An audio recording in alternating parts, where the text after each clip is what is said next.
thì mình sẽ nấu canh chua cá tilapia. Và mình chia cá lại làm hai phần, một phần mình kho và một phần mình nấu canh. Thì mình nấu canh chua thì mình thích nấu với đậu, với giá đậu nành hơn, nó rất là ngon. Thì mình có cà chua, khóm và bạc hà. Mình không có ngò ôm hay ngò gai thì mình để rau quế cũng được, và tỏi. Ok, giờ mình sẽ ướp cá để mà mình kho. Mình sẽ để vào trên này 2 muỗng súp nước mắm.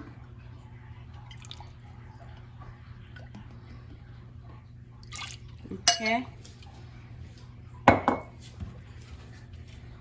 Giờ bạn sẽ cho vào đây nửa muỗng đường. Tại chút nữa mình sẽ kho với coconut soda cho nên mình không có cần đường nhiều.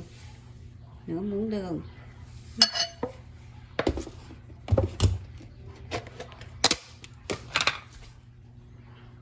Và nửa muỗng ớt bột Thái Lan.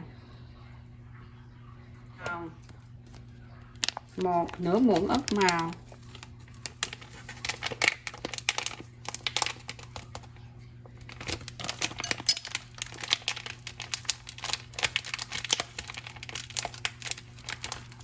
Nửa muỗng ớt bằm.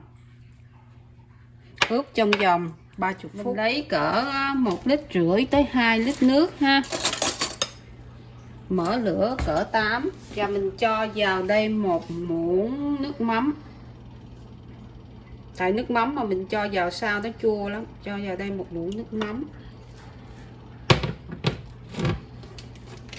Và nửa bịch bột canh chua. Tại mình mua bột me không có thì mình xài cái này cũng được. Mình cho vào đây nửa bịch. Okay. Rồi mình để như vậy cho tới khi nước nó sôi.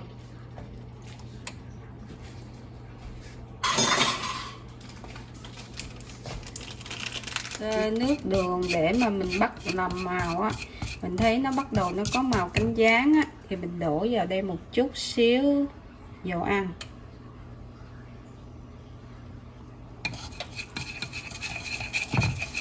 Sau đó mình bỏ cá hồi nãy mình ướp vào. Cá hồi nãy mình ướp, mình bỏ nó vào.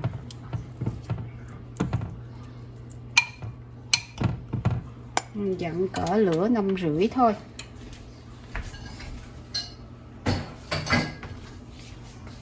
Sau đó mình cho vào đây coconut soda ha, cho nó ngập như vậy được rồi.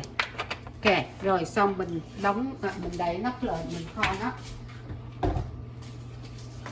Đậy nắp lại để mình kho nó.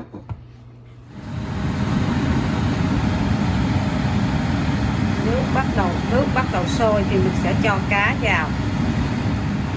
Nước sôi mình cho cá vào, dặn lửa cỡ 7 thôi nha. Sau đó mình mới vớt cái bọt đi. Ở 5 phút sau thì mình sẽ cho giá đậu nành và tất cả các nguyên liệu như là cà chua, khóm và bạc hà vào. Sau đó mình bỏ vào đây 1 muỗng bột nêm ha, muỗng súp á, cho muỗng súp thôi.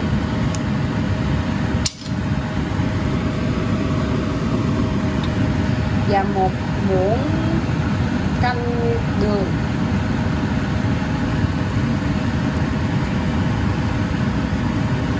Đây là thành phần mà mình làm 1,5 lít tới 2 lít nước với nửa cái bột canh chua á, cho nên mình lượng cái độ của nó là nó ok hết.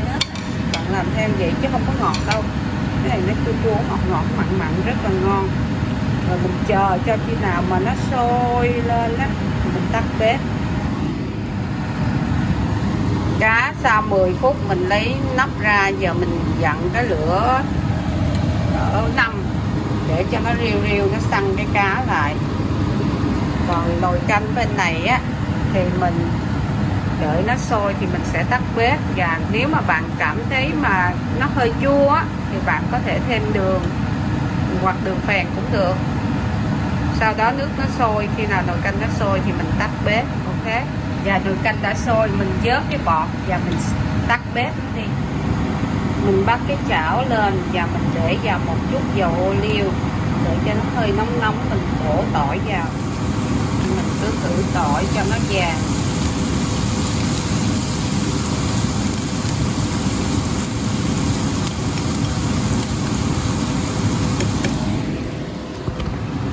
Sau khi thổi vàng thì mình tắt bếp và mình cho vào đây, và mình cho vào một muỗng ớt màu, mình trộn nó lên,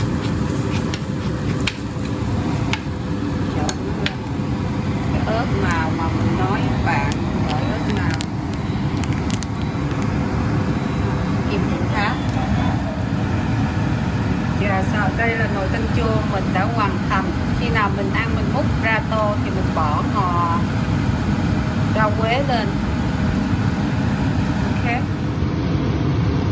Sau khi nước nó trút cạn thì mình sẽ cho hành lá và tiêu vào. Giờ đây là nồi cá kho đã hoàn thành. Và đây là canh chua và cá kho tộ đã hoàn thành các bạn. Các bạn thấy màu đẹp không? Rất là ngon. Đây là cá kho tộ và đây là canh chua. Chúc các bạn xem vui vẻ. Nhớ share and like để có xem những video kế tiếp. Cảm ơn các bạn rất nhiều.